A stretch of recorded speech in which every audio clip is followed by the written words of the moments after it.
Good morning, everyone.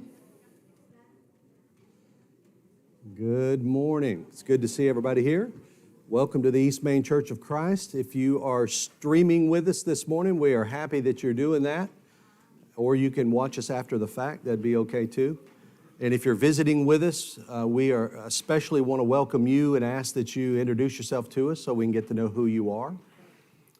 And before we begin this morning, I've asked Brother Culp if he'd lead us in a quick word of prayer. Father in heaven, we come to Thee this morning, opening our minds and our hearts to Thy word. Father, we pray that Thou will be with Brother Jeff as he has prepared the lesson for us. Give him the wisdom to teach Thy word. And Father, we pray that Thou will open our hearts to Thy word, that we may improve our lives and improve ourselves. Father, we ask that Thou will be with those that are not able to be with us this morning. Comfort and strengthen those that have needs and heal those that are suffering from illnesses. Father, we ask these things in Thy Son's precious name. Amen. All right, first off, if you have a cell phone or anything, let's go ahead and turn that off. Mine just dinged right in the middle of his prayer. Then you won't have to worry about that at 10 o'clock when we worship.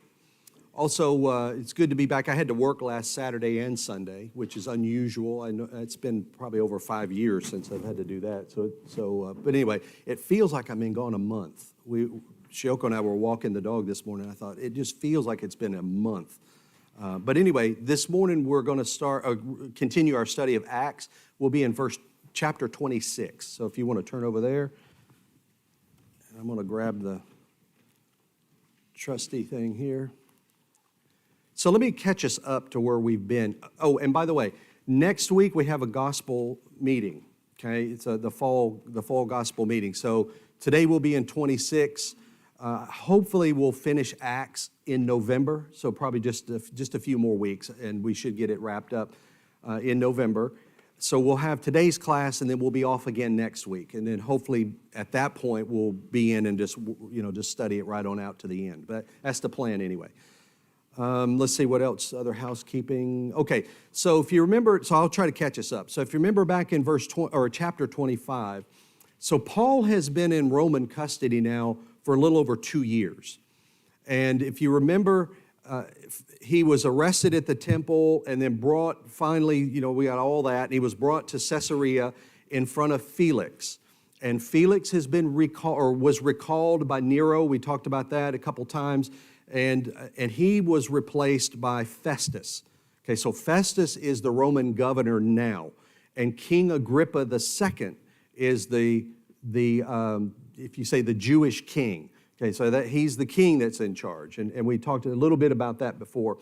So when Festus came into office, he went up to Jerusalem and he met with the leadership, basically the Sanhedrin, the high priest, and people like that. And he just wanted to meet with them. And they asked Festus at that time, hey, why don't you do us a favor and just bring Paul from Caesarea to Jerusalem, and you've got a prisoner over there, we'll take care of it. We'll put him on trial here. We don't need to bother you with that, that kind of thing. And Festus must have known a little bit about what was going on. And he said, no, you come with me down to Caesarea, and you make your charges against Paul, and then we'll hear what Paul has to say, and then I'll decide what we're going to do. Okay, so they went with him to Caesarea. The representative, the Jewish representatives, they went with Festus to Caesarea, and then he brought Paul out, and they made their accusations. And there's three. One is that Paul was teaching the Jews to forsake the law and Moses. The second one was he was basically blaspheming or forsaking the temple. And then the other one was he was teaching things against the Roman, that there's another king besides Caesar. Because basically those were the three charges. And Paul got up and said, I haven't done any of these. In fact, the people who are making the accusations against me aren't even the people that were involved when I was arrested. This is a whole different group of people. So Festus, realizing that really there's nothing that Paul's being charged with that's worthy of death. He kind of dismisses everything. And then King Herod comes to visit Festus, which is normal. When the governor changes out, the king will come up and he'll introduce himself to the new governor. He'll stay a while. They get to know each other, and maybe they talk about how we're going to govern and whatever they do. But it's kind of a formality. So while King Agrippa and Bernice, remember Bernice is his sister. There's some debate on whether they were married or not. But anyway, King Agrippa's sister, they're living together. So they come to Caesarea and they met with Festus.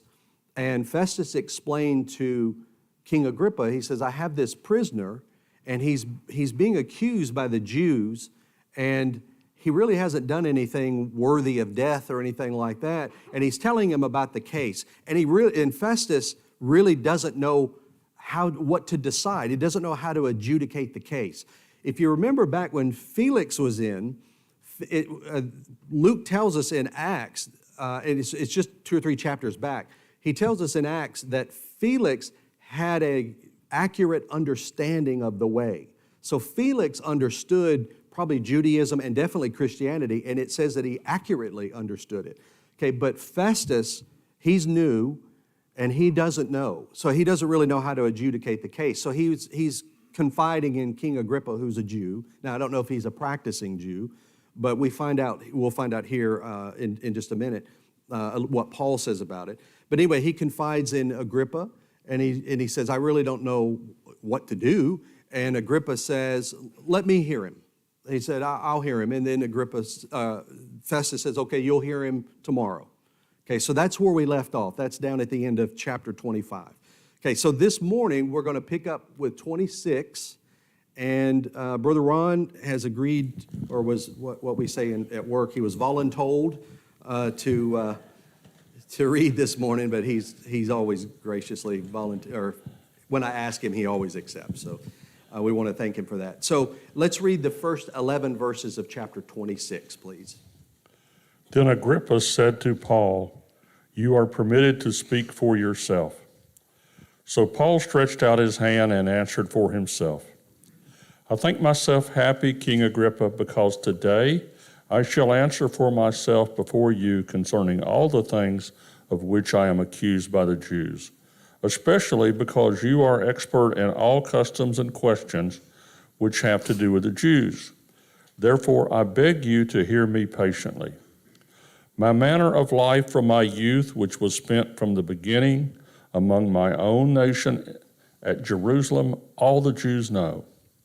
They knew me from the first. If they were willing to testify that according to the strictest sect of our religion, I lived a Pharisee. And now I stand and am judged for the hope of the promise made by God to our fathers. To this promise, our 12 tribes, earnestly serving God night and day, hope to obtain. For this hope's sake, King Agrippa, I am accused by the Jews.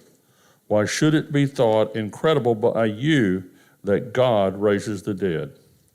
Indeed, I myself thought I must do many things contrary to the name of Jesus of Nazareth. This I also did in Jerusalem, and many of the saints I shut up in prison, having received authority from the chief priest, and when they were put to death, I cast my vote against them. And I punished them often in every synagogue and compelled them to blaspheme. And being exceedingly enraged against them, I persecuted them even to foreign cities. All right, so let's go back up to the top. So Paul is now brought out. So you have, and actually I think, let's see. Well, anyway, so Paul is brought out before Agrippa, but there's a group of people there. There's Festus, and there's other people there as well. So it's a large group of people. And Agrippa's there. So they bring Paul out, and then so he's brought out for Agrippa to the king, right, to interrogate him, or at least to question him. And the king says, okay, you have permission to speak. He wants to know. Now, there's some speculation, if you read through your commentaries, whether Agrippa has heard of Paul before or knows a little bit about Christianity and he was kind of curious and wanting to know more about it. The reason that Agrippa said he'd like to hear Paul, there's some debate over why. But anyway, it doesn't matter. Paul is before Agrippa and Festus and a whole group of people. And Agrippa tells him to go ahead and speak. And then we see here it says that Paul stretched out his hand. Now, which hand did he stretch out, right or left? Okay, he stretched out his left hand. Why did he stretch out his left hand? His right hand is chained to the left hand of a Roman guard.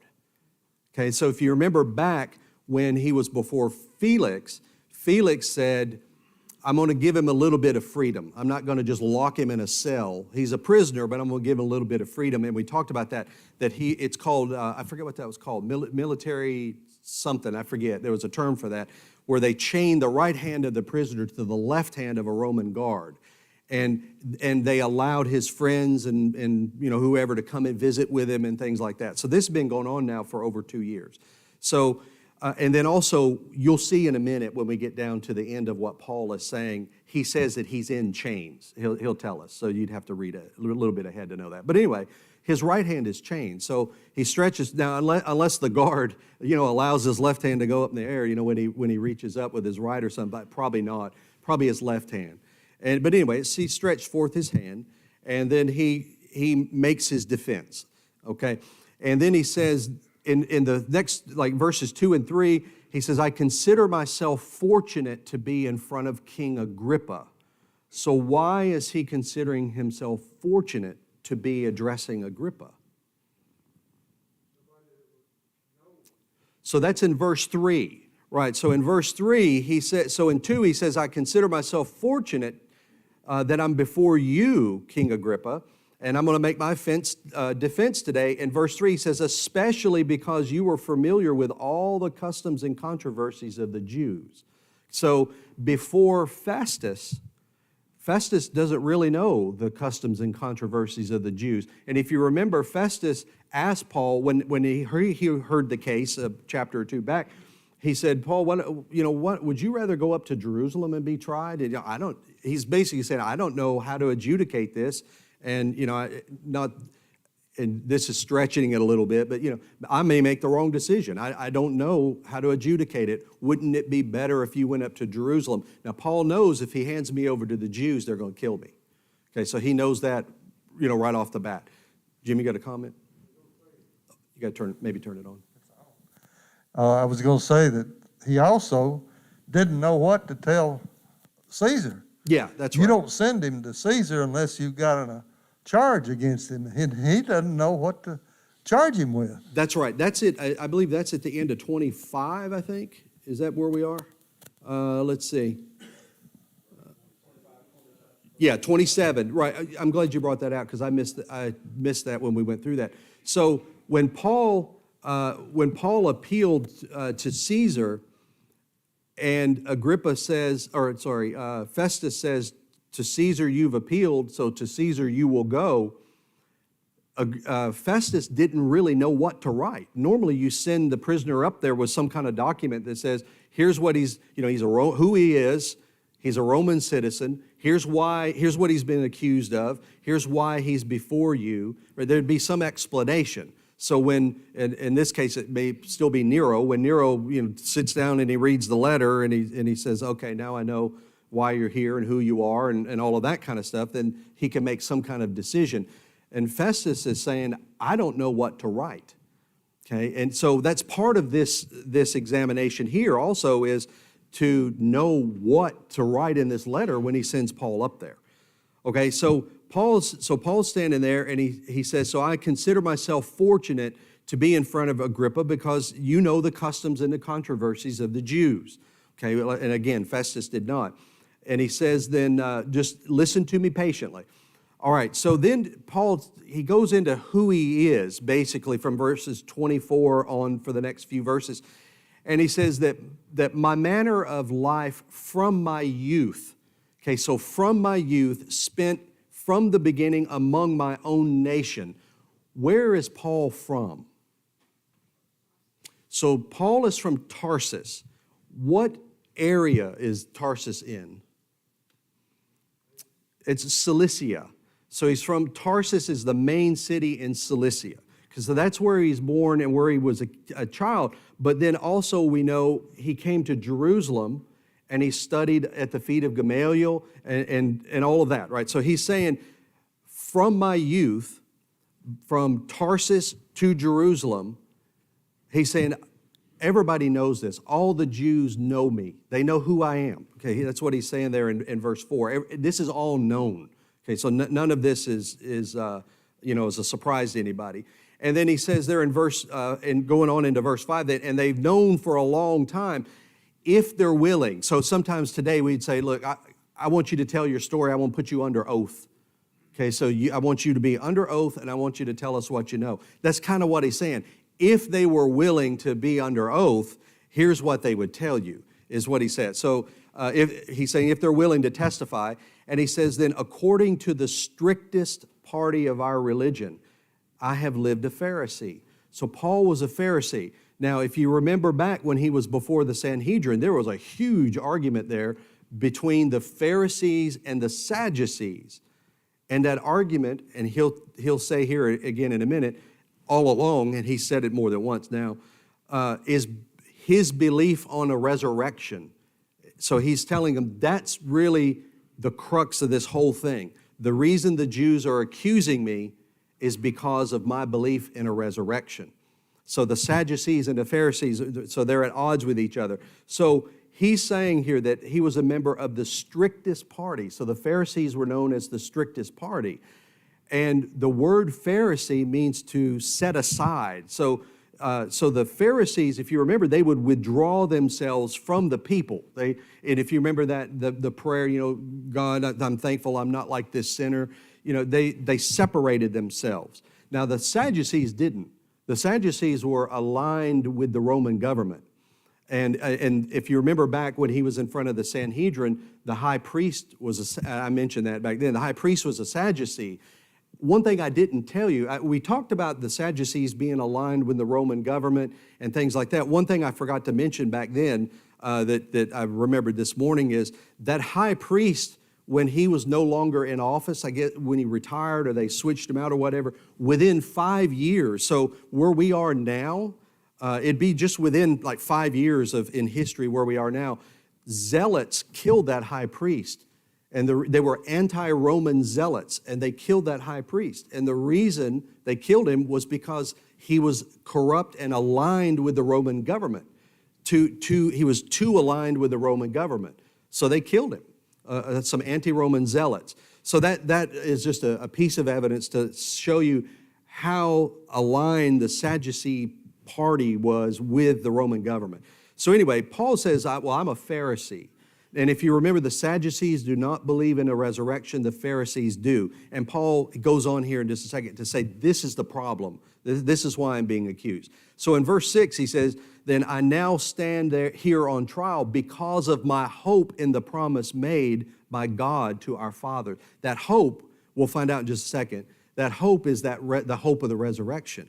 And he says, so I'm on trial here now because of this hope, my belief in this resurrection. And he goes on, he says, to which our 12 tribes hope to obtain. So the 12 tribes of Israel, the Jews, hope to obtain this hope, this resurrection here as they earnestly worship night and day. And he says, and for this hope I am accused by the Jews, O king. So he's talking to Agrippa. Agrippa would understand the Pharisees and the Sadducees and things like that. And he said, this is why I'm being accused. It's because of my belief in a resurrection. But in verse 12, Paul is basically saying, all of Israel believes in a resurrection. Most of the Israelites would believe. He's saying the 12 tribes. Basically saying Israel. They have this hope, but you have this one party, the party of the Sadducees, who don't believe in a resurrection. And that's why I'm being accused, is what he's saying in verse 8, or verse 7. And in verse 8 I found real interesting. So he says, why is it thought incredible by any of you that God raises the dead. Now, I don't know if anybody was heckling him while he's speaking, or maybe just looks on their face, or what prompted this statement. But what I thought back to was Paul in Athens. And when Paul was saying, let me tell you about this unknown God. He's the God that created the heavens, the earth, the sea, and everything that's in that. And that's what came to mind. So if that's true, if God has created all things and everything that's in it, why do you think it's incredible that he could raise something from the dead? And to me, that's the argument he's making there. Why do you think it's incredible? Why are people so against a resurrection? If God is all-powerful, surely he can raise somebody from the dead. That's what Paul is saying. And he's saying, and that's what I'm being accused of, is my belief in a resurrection. And he says, I don't understand, or he didn't say I don't understand, but he's just saying, I think it's incredible that you would not believe that God could raise something from the dead, especially a person. So then anyway, he goes on there in verse 9, and he tells us then a little bit about, so we learn a little bit about himself as an early person, right? I grew up, I was a Pharisee, and then here's what I'm being accused of, and now he's telling us some other information about him here in verses 9 through 11. He said, I was convinced that I ought to do many things in opposing the name of Jesus of Nazareth. So he's saying, as a Pharisee, then, I was convinced that I had to oppose this, okay? And then he goes on and he said, I did so in Jerusalem. He said, I locked up many saints in prison, and we've read this before, so this is probably just a repeat, but I've locked up many saints in prison. So he's imprisoned Christians, okay, for being a Christian in his opposition, right, to Christianity. And he said, I did this after receiving authority from the chief priest. You remember back in chapter 9 when we studied that Paul on the road to Damascus, he had letters from the chief priest. And and we talked about there were maybe letters of introduction. You know, this is Paul or Saul of Tarsus, acting on our behalf or by our authority or whatever. He's going to arrest the Christians, bind them, and then bring them back to Jerusalem to stand trial, and they would be imprisoned, and some of them were even murdered or were killed. All right, we studied that back then. And he's saying here again, I had the authority of the chief priest to do this, to lock up, to imprison these Christians, and it was by their authority that I did this. And he went on and he said, but when they were put to death, so they even, and we know this from previous chapter, but anyway, here it is again. They even put some of them to death. He says that I cast my vote against them. Now, one of the laws of hermeneutics is the simplest explanation is probably the correct explanation. So when he says, I cast my vote against him, the impression would be that they literally, that when they were on trial and how do you find them, innocent or guilty or whatever, and people would vote. Okay, I'm not sure if that would be the simplest explanation. So I'm going to go with that as the official explanation. But another thing I was thinking about this morning is we say that sometimes. We'll be in a conversation with somebody, and where do you want to go to lunch, or where do you want to go to dinner tonight? And somebody says, well, I vote we go here. Well, we're not actually taking a vote. It's just kind of a figure of speech. You're just saying, my opinion is we go here. So I don't know if Paul is saying, and it would not surprise me if he said, I literally cast my vote against the Christian, right? Or if he's just saying, my opinion was always against the Christian. No matter what evidence came out in the trial, I always opposed the Christians because he said, I was convinced that that's what I ought to do. But anyway, I just wanted, it doesn't matter, but it was something that I thought of. But the main thing there is he's convinced to oppose Jesus of Nazareth and Christianity. And it sounds to me like he's saying when they were put to death, I cast my vote against them.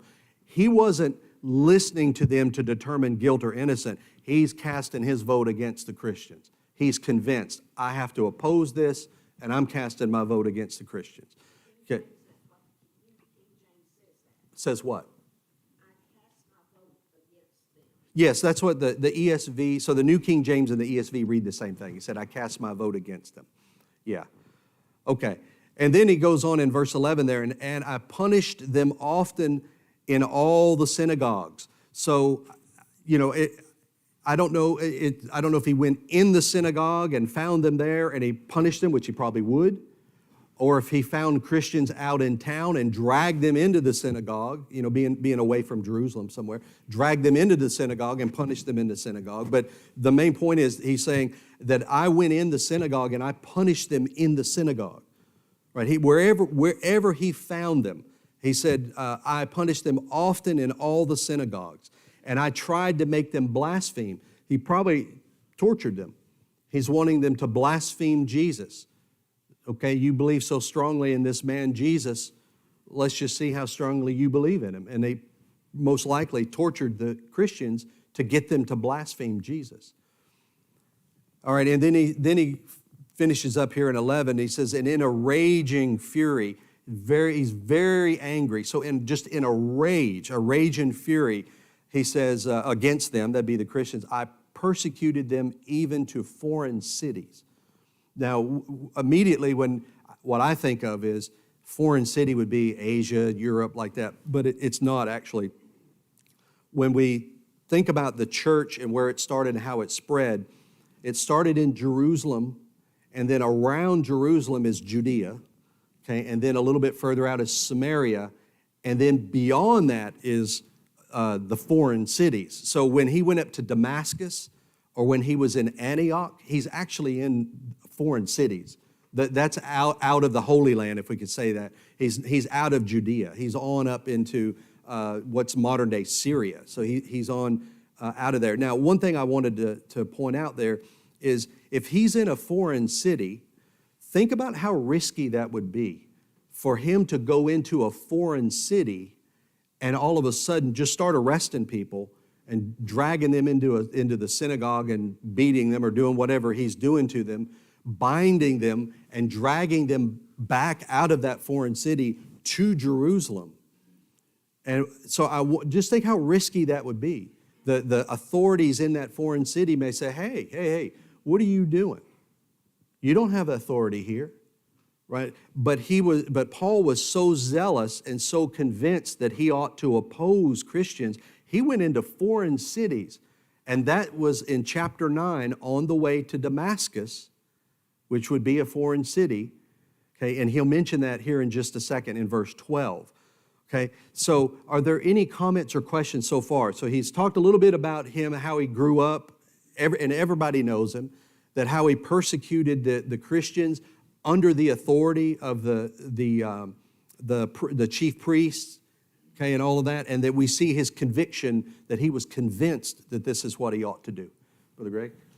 Yeah, in verse 8, why should it be thought incredible by you that God raises the dead? When Paul asks that, he's probably referring back to Acts 25:19. And that reads, but had some questions against him about their own religion and about a certain Jesus who had died, whom Paul affirmed to be alive. Yes. And then also we know this is about 60 AD, which is about 30 years after Acts 2. Right, so the church has spread, we know, all the way to Europe by now, right, all over the place. So that question there is, it was probably by this point common knowledge what Christianity was, right, and the core belief in Jesus' resurrection and that sort of thing. So that may have prompted that question as well. Yeah, good point though. Any other comments or questions on that?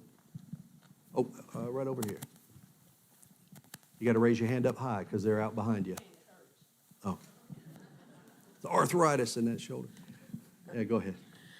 Something that just dawned on me when you were reading there, and when Ron was reading. If you look at verse 7, he's talking to King Agrippa, and as he's talking, and he says, he acknowledges that I'm talking to King Agrippa. So he acknowledges the fact that, I know you're the king.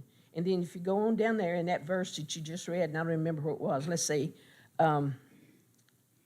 In verse 12, it says, he was talking to him, and then he said, O king.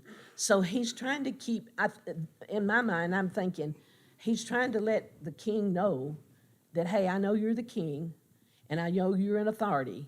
So he keeps putting before him the fact that I do know you're the king. Yeah, it's a respect. Yeah, Yeah. yeah.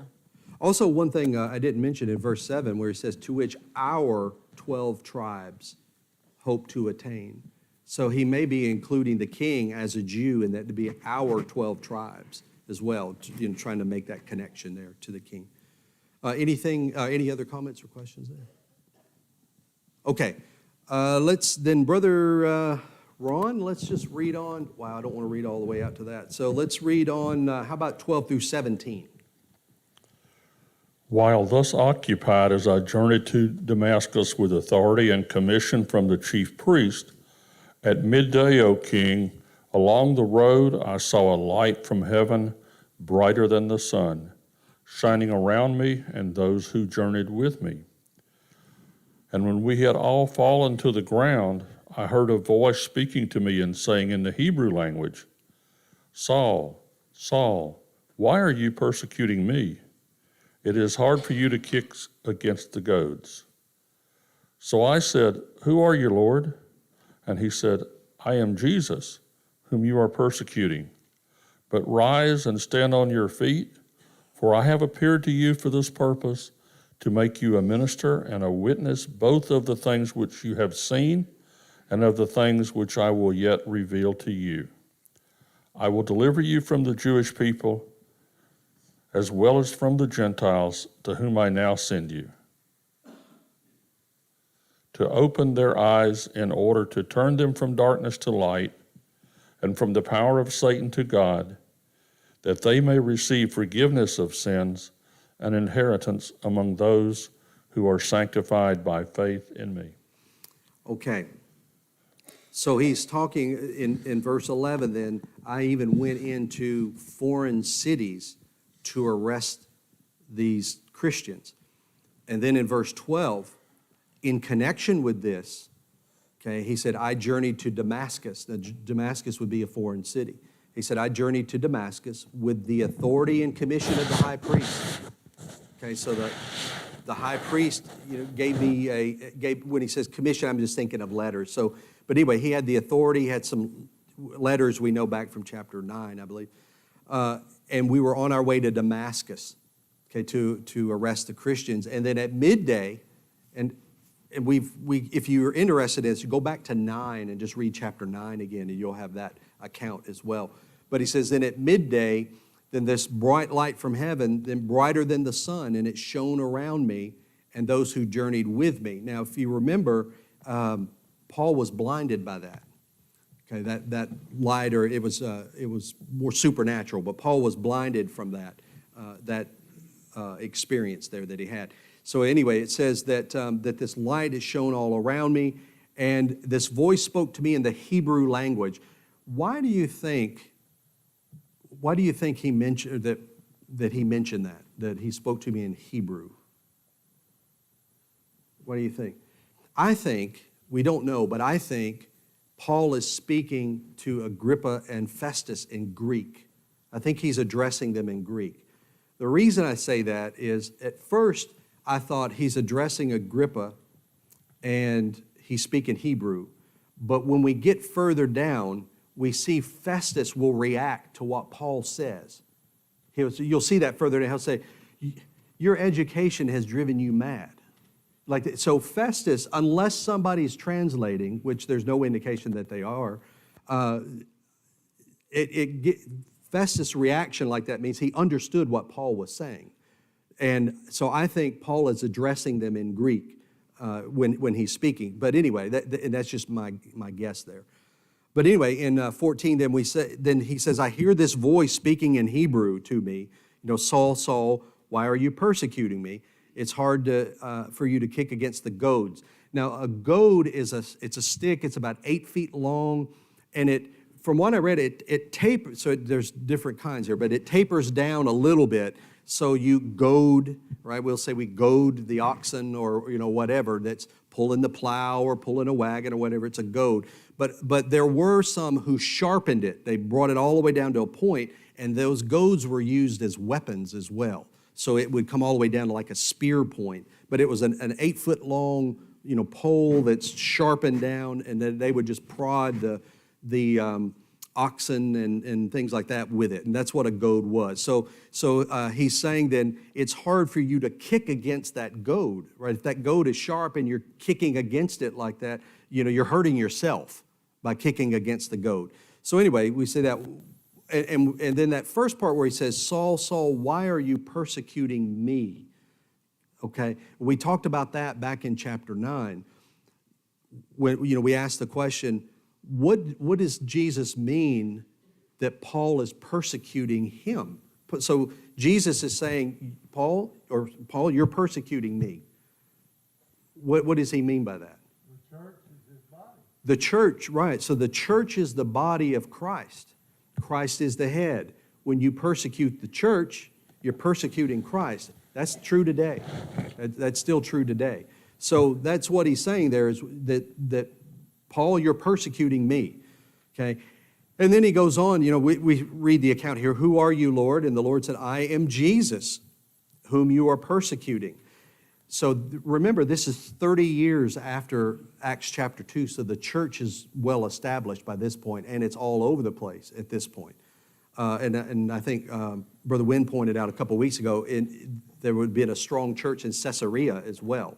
So it's not like people don't know what Paul is talking about by this point in history. But he's saying that I am Jesus. So if you remember back, I think it was when Festus said that, there's some argument over this person, Jesus, who the Jews say is dead, but Paul says he's still alive. If you remember that comment that he made like that.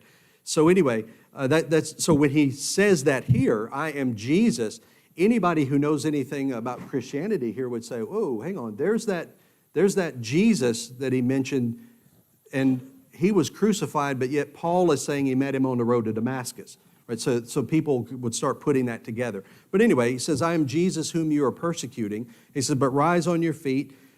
Now here's the mission. When we talked about Paul traveling on his missionary journeys, I think we came up to these verses here to mention that. But here's his mission. And he said, but rise, stand on your feet, for I have appeared to you for this purpose. Okay, so this is the reason why that Jesus appeared to Paul on the road to Damascus, to appoint you as a servant and a witness to the things in which you have seen me, and to those which I will appear to you. So the things that you have witnessed and the things that you're going to witness is what Jesus says. And now later on, Paul says, I learned what I know about Christ and his teachings from no man. Okay, and he goes on in other places in the New Testament that he learned it from Christ himself. So when Christ appeared to him on the road, he says, you're going to be a witness to me of these things, of me appear. You saw me on the road to Damascus after the crucifixion, right? So you'll be a witness to that, but you're also going to be a witness to the things that I'm going to show you later. Okay, is what he tells them. And then if we read on, you'll know what those things are. But anyway, verse 17, delivering you from your people. Okay, so now that could be the Jews or the Pharisees. Okay, so delivering you from your people and from the Gentiles. Think back on Paul's missionary journeys. The Romans also beat him with an inch of his life as well. He was persecuted by Romans, thrown in jail in Philippi and things like that. So he's saying, I am going to deliver you from your people. I would say that be Jew and Gentile, to whom I am sending. So there's his mission. He's saying, you're going to be a witness to me of these things you've seen today and the things that are to come. And I'm going to deliver you then from Jew and Gentile to whom I'm sending. So I'm sending you out to Jew and Gentile. And we've just studied 3 of his missionary journeys. Okay, we just wrapped that up in the last few weeks. So we know where he went, what he did, what he experienced, and things like that. So he goes on, and the reason that he's sending Paul to Jew and Gentile like that is in verse 18, to open their eyes so that they may turn from darkness to light, from the power of Satan to God. Okay, that's why. So that's his mission. He's going to go amongst the Jew and Gentile, and he's going to be a witness to the things that he's seen, the things that he will see, that he may turn them from darkness to light. And then he says that they may receive forgiveness of sin. And that he's talking about the Gentile as well, the Gentile receiving forgiveness of sin and a place among those who are sanctified by faith in me. Think of Hebrews chapter 11.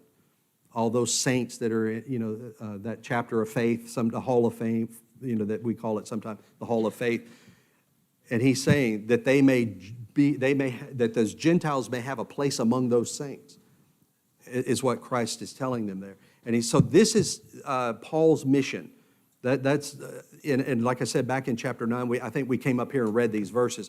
But that is Paul's mission then. He's going to go among the Jew and Gentile, and he is going to turn them from darkness to light, bring them from Satan to God, and that they may receive forgiveness of sin. That's interesting there, what that verse doesn't say, but we can infer from that is really if you're not in the light, if you're not amongst God's power, then you're in the darkness. You're with Satan, right? You're on that side. There's really no middle ground there. He's saying that they're all lost, and your mission is to go out there and turn them from darkness to light, from Satan to God.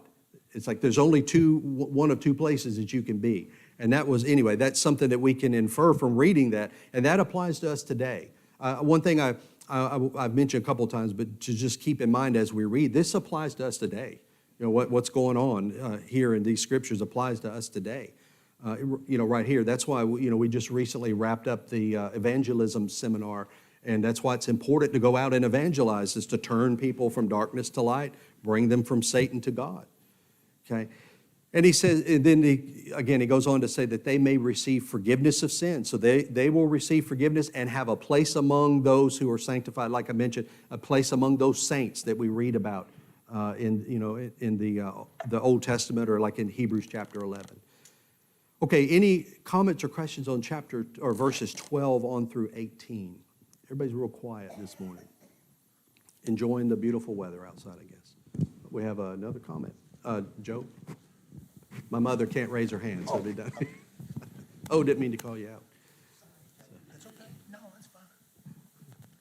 I was just sitting here thinking while you were reading and talking about that is, Paul was an awful person. He absolutely was awful. He was a murderer. And people today, when you try, and I'm just paralleling that with people who you try to teach, and some people will say, I've just done so many bad things. God's just not going to forgive me for those things. So it's no need of me even trying. Well, you can't be any worse than a murderer. Yeah. So God will forgive you of any sin, no matter what it is. Yeah, that's a good point to make there too, right? There's no sin beyond what God cannot forgive you of. And you're not so lost that you can't turn to that light or turn back from God. And another thing that I was thinking too, the very same thing that made him a Christian through what other than Christ appearing to him, or Jesus appearing to him, if you want to say it that way, since that's what it said. I know God does not appear to us like that, but he does appear to us through his word. He comes through his word, not in any miraculous way, but by reading and understanding his word. That's how we figure out how to do what we should do to be saved.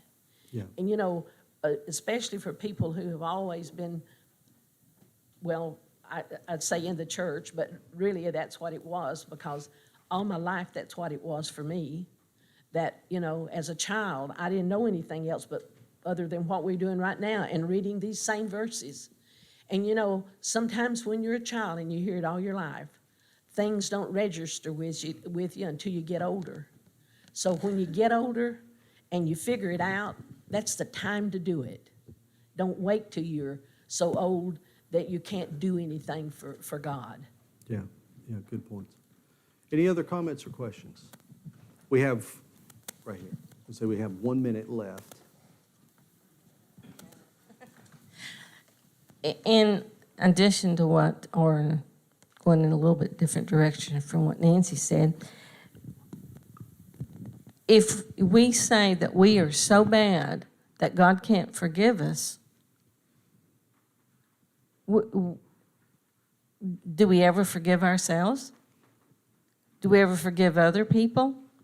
And so if we can forgive other people, even though they do very unkind things to us, surely the person that created us can forgive us, and we can make our way back. And having not been raised in the church, there was always something lacking. I can't explain why.